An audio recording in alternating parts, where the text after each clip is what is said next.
Folks, this is the True American Podcast. I'm your host. We have with us a great friend of the show, brilliant brother.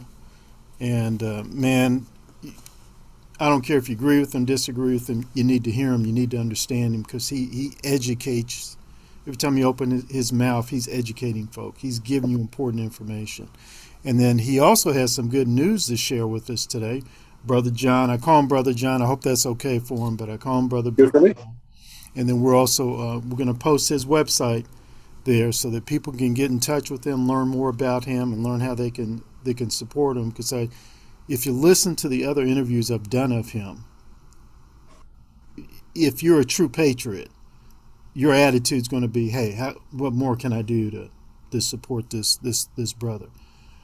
Brother, you got some good news to share with us first. What is that good news? Yes, sir. I stood for primary election for the Kentucky House of Representatives, District 36. There were two other guys in the race. It was pretty hotly contested.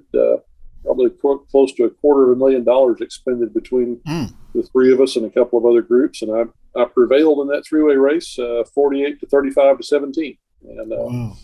I was the lowest spender of the three of us and got the most votes by far. So I think that's a testament to the fact that the values that I was advocating are what resonated with the voters in District 36. Right. Those values centered around faith, family, and freedom, and just getting the government out of our lives so that we can enjoy the freedoms and rights God gave us.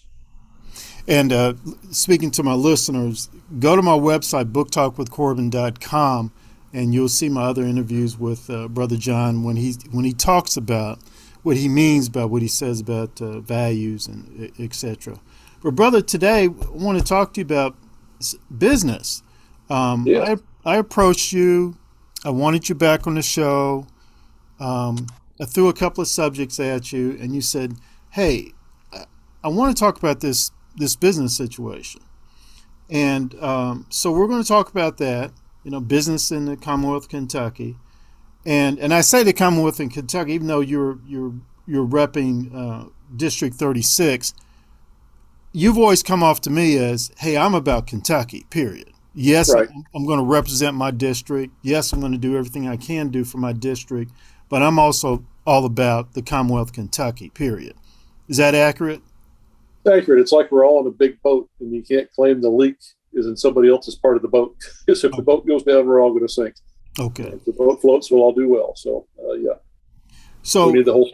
Well, one thing you brought up is, and I'm going to try to put this all at one point.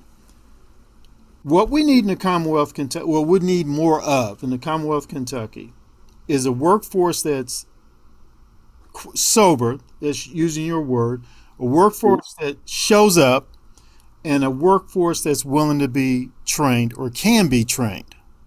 right. Can you elaborate on that a little bit? Sure. I guess to start off with an alarming statistic, Kentucky is at the bottom of the nation. I think we're duking it out with West Virginia for last place in what they call workforce participation. And that's the percent of the working age workforce, let's say that's 18 to 65, somewhere thereabouts, that get up every day and go to work or are looking for work. 20 years ago, that was about 63%. We've been down as low as 56% in the last year. And that's of the working age population. Of our total population, less than half of Kentuckians get up every day and go to a job. So that means that half of us are supporting the other half in one way or another, either through familial support or through our tax dollars. So that's an alarming statistic. And it's not uniform across Kentucky. In the very industrious Boone County up north, in northern Kentucky, their workforce participation rate is 70%. They're growing fast. They're economically prosperous. Wow. In Elliott County, it's 28%. So that's a huge disparity. There's a lot of poverty and joblessness in the east, due to the decline of coal mining and things of that nature. Yeah. But we have got to get Kentucky back to work. I have a lot of friends that are in small business, and I talk to them. I see the signs up everywhere I go. Help wanted. Yes. Anywhere from waiting tables to farm labor, baling hay, things like that. You just can't find people to work. And I've had friends that had a very entry-level job that pretty much any 16-year-old ought to be able to handle, working the cash register at a fast food restaurant and taking people's orders and making change. And he's had people that were coming in with a high school degree that couldn't do basic math and make change for somebody, and would just get discouraged after the first or second day and just give up and quit, not ever come back. Wow. Yeah. So, the first step is showing up for work, and that's a great first step. And a lot of people can't get there. Close to 45% of our population doesn't get there every day in terms of showing up for work. Second thing is when you show up, you got to show up sober. We've got massive substance abuse problems in this state. Some of them are debilitating, some of them are just recreational, but there are people that are using alcohol and drugs before work. It's not a safe situation. You shouldn't be operating heavy equipment. You shouldn't be doing things that can endanger others. If your mental faculties are not sharp. A lot of jobs do require drug testing, and your habitual use of drugs and alcohol anywhere close to work time will knock you out of some of the very lucrative employment opportunities, like for instance at UPS, where you can get a high rate of pay and as well as get your college paid for. A negative drug test will knock you out there. And the third thing, and this is the thing we can do the most about as citizens involved in government, and that's a workforce that is willing or able to be trained. We have some people that have been so poorly prepared in school that they are really not able to be trained. They don't have the basic skills that we should have acquired by third grade, which are being able to read, write, and do arithmetic. And I'm not talking about calculus. I'm talking about, somebody buys something for 65 cents and you have to give them change for $1. It's not that complex. Wow. When I was growing up, a third grader could do that. You got to be able to read the sign. You got to be able to write. And we have high school graduates that can't do that. So that's kind of an entry point for training. You say, hey, here's your new job, Corbin. We're going to send you a link, and there's a great training PowerPoint, and you can read all about it. But if you can't read, you can't be trained for the job. Right. And if you statistics show that if you can't read by the end of third grade, beginning of fourth grade, your chances of being incarcerated are greater than your chances of being employed. Yes. And that's a generational tragedy. It gives people no hope for a future. And we've got to intervene in the lives of some of these young kids and get them into a situation where they can learn how to read and write. Because that's up until third grade, you're learning how to read. After that, you're reading to learn. The ability to read dictates your ability to be trained for a job, your ability to learn. Let me stop you there. I want you to restate that again. Up to a particular point, you're learning how to read, and then after a particular point, you're reading to learn. Yeah, and that pivot point is right around third grade. It happens earlier or later for some kids, but third grade seems to be the statistical inflection that you're mature enough, your brain's mature enough, you should have been able to learn to read by that point. And then from fourth grade on, everything you're doing in school, you're reading to learn. Yes. And it's even more important when you've got some of this remote learning or distance learning. People can send you a PowerPoint. They can send you a book. They can send you a website. If you can't read, you can't teach yourself. Right. And if you can read, the world is wide open to you. Yes. You can learn so many things on your own. So we got to have a workforce that shows up. We got to have a workforce that's sober. We got to have a workforce that is able to be trained. And there's another component with that able to be trained. You got to be willing to be trained. Some of my friends in the business community say they'll get kids show up sober to work, and they have the intellectual ability to be trained, but they're not willing to be trained because it turns out you might have to sweat on this job, or you might have to stand on your feet for a while, or it's boring, or something of that nature, and they're just not willing to go through the physical difficulty necessary to get trained in a job. Work's not always pleasant. I was out the last couple of days in the heat, working around my farmstead, chopping wood, weeding the garden. It's hot, it's sweaty, the bugs bite you. Yeah. That's why they call it work. And we've got, I started doing that kind of thing when I was 5 or 6 years old, and a lot of people have been in an air-conditioned house playing video games their whole life, and they're not willing to be trained. But that part is really up to the parents and up to the individual. And isn't that also, he says up to the individuals, up to the parents, and so are some of us parents, are we missing the whole question of teaching our children character? I certainly think so. I mean, I was raised by two World War II veterans. They believed in hard work. Yes. I was out growing a garden when I was 5 years old. Helped with chores around the house. But I watched my parents model that. They both grew. Part of the food that we ate. My dad got up and went to work every day. My mother had some part-time employment and involved in the community. So they modeled that, and I grew up expecting to work. And I was working pretty steady from the time I was about 14 on, Right. at various capacities, and Yeah. for more than 40 years. And a lot of people were. I wasn't all that unique. Certainly by the time people wanted to get a car, it's like, well, I got to get a job to get a car. Exactly. And Right. That was what propelled a lot of us. If you wanted to go out with a girl on Saturday night, you had to have a car. If you wanted a car, you had to have jobs. There you go. There you go, Fred. Yeah. Well, you bring back some memories now, man. We need to go on to the next point. Brother, you said here streamline business regulations. Are you insinuating that somehow or another government is sort of being a little bit of a burden on small businesses? Yeah, can you imagine that? Yes, I think particularly in the last 2 or 3 years, the government has become very burdensome on business. And government has actually created the labor shortages in the last couple of years by mandating things like mask wearing and vaccination. And this is in various industries, but particularly things like airline pilots and people in skilled positions that were in nursing and things like that were towards the latter years of their career, but they're going to work 4 or 5 more years. And they said, you know what? I'm not going to get forced to work like this. I'm not going to get forced to take a vaccination against my will. I'm just going to quit.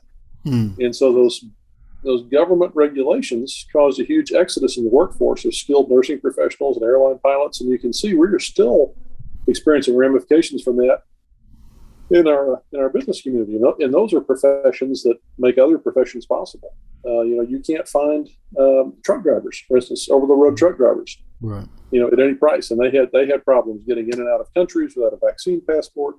And people were just not going to take that infringement of their personal freedom. So they just quit. They just dropped out of the workforce, or they went and did something else.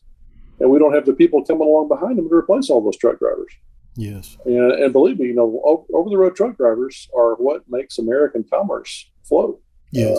We've got trains, we've got airplanes, but so much of it is in all the diesel trucks everywhere. And if the stuff doesn't get there, you get these supply chain problems we talked about. So those are two very obvious business regulations, but some very small changes. Some companies have said, well, gosh, I'll run my own CDL school, my own commercial driver's license school, and train truck drivers myself.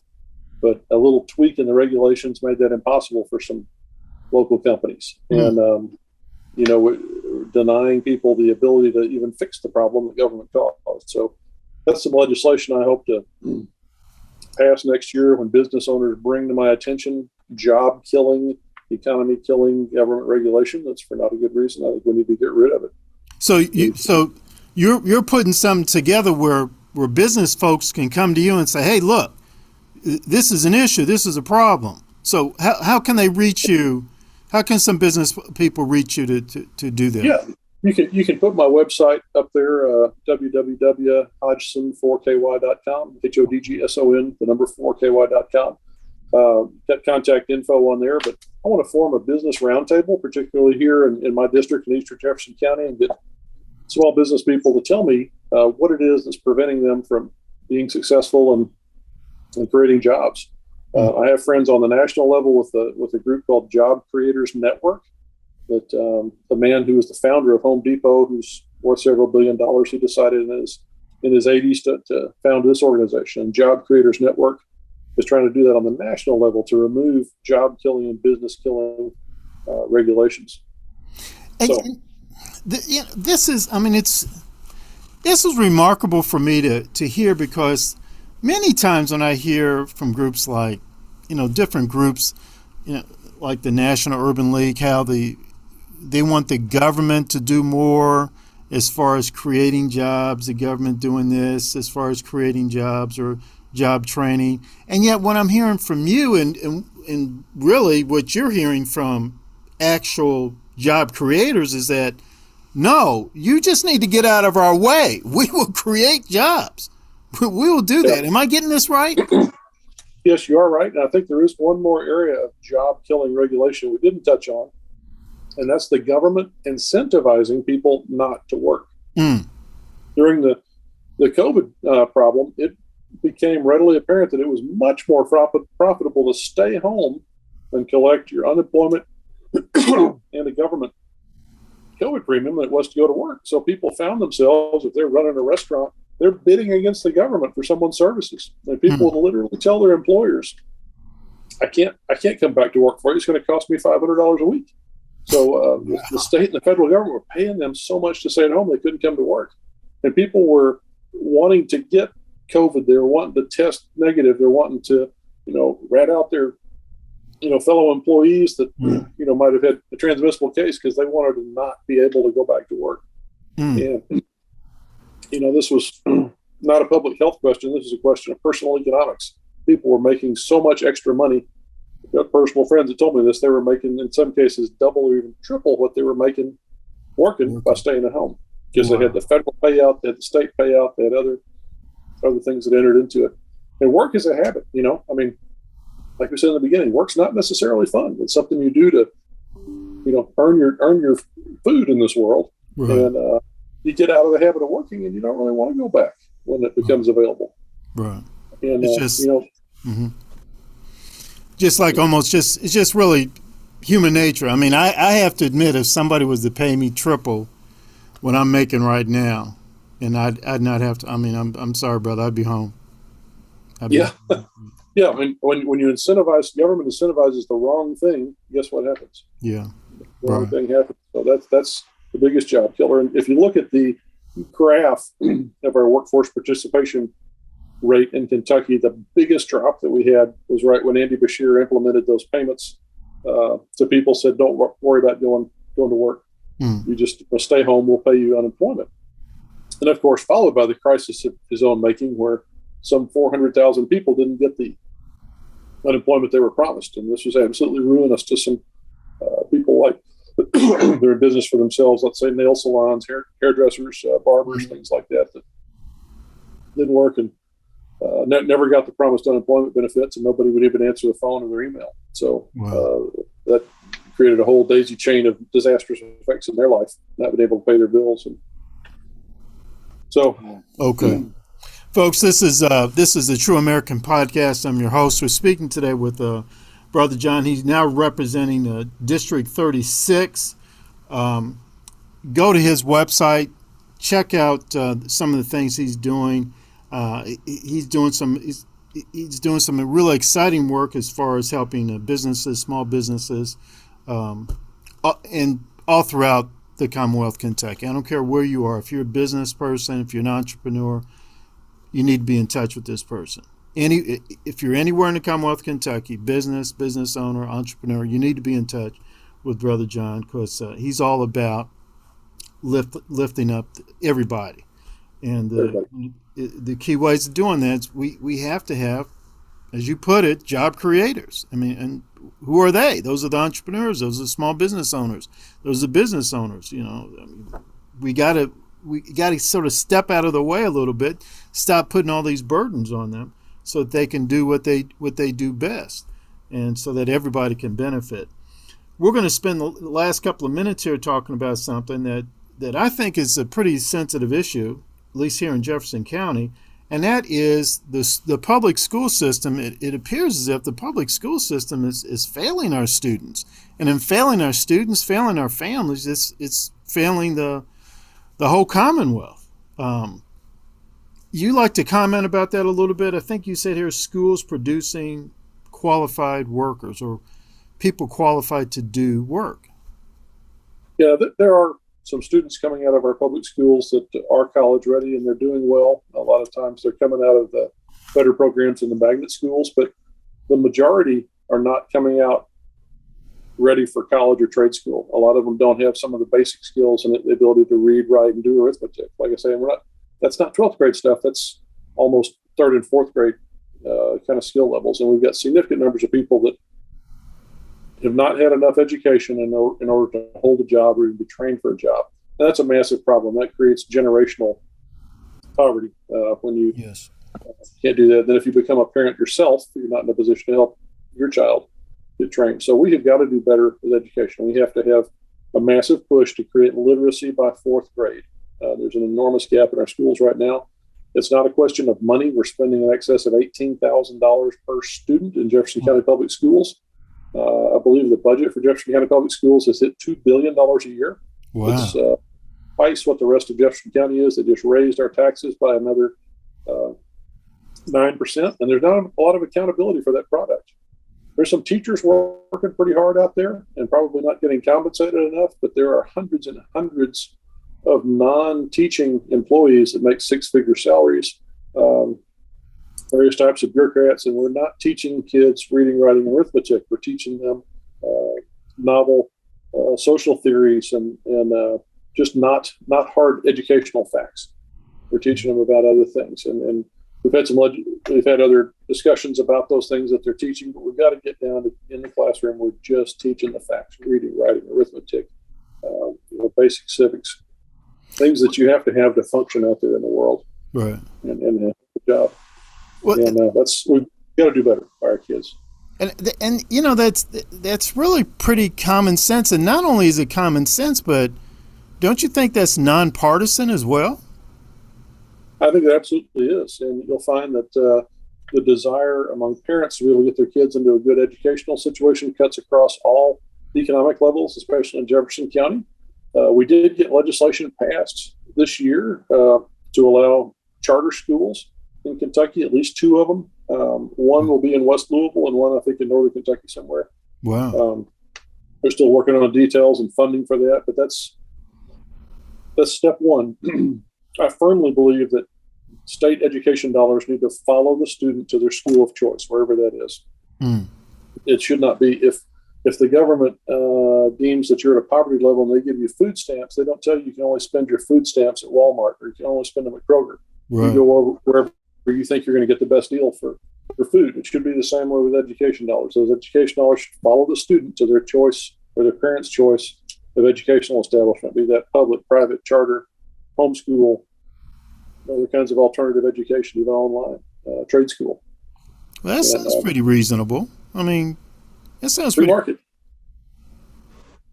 Well, you look at it even in when government gives grants for kids to go to preschool or go to college, those grants do not have any strings on them about where you can spend that money. You can go to any institution of your choice. It's only in K through 12 does it say these tax dollars, which add up to $18,000 a year per student or more in Jefferson County, have to be spent at JCPS. It's a monopoly power that's not appropriate. And if you're the monopoly power and you're continually raising the taxpayer's rate and you're got a declining educational product and no accountability, there's a problem. I hope we'll see dramatic changes in the Jefferson County School Board this year. 4 of the 7 seats are up for election. Right. Well, brother, as usual, another college course. I feel like I'm back at Berea College, man, and with my better professors, I oftentimes didn't do well in their class because I was so intent on listening. I just wouldn't take notes. I was just, they were just filling my head with information and knowledge. I'd forget to take notes, and I wouldn't do well in the test. But boy, I tell you, they were my favorite professors. I mean, they were my absolute favorite professors. So I walked out with just a storehouse of knowledge, and that's just what you are, brother. You're just a college professor, period, man. And I want to urge people, please go to this brother's website. Please be in touch with him. You are a business person, entrepreneur, contact him. And then, two, it sounds like to me, a lot of parents who are concerned about their child's education, K through 12, they probably should be in contact with you as well. Would that be okay? Sure. Yeah. I'll be glad to, point them in the right direction of some groups that are really working to create educational choice for them.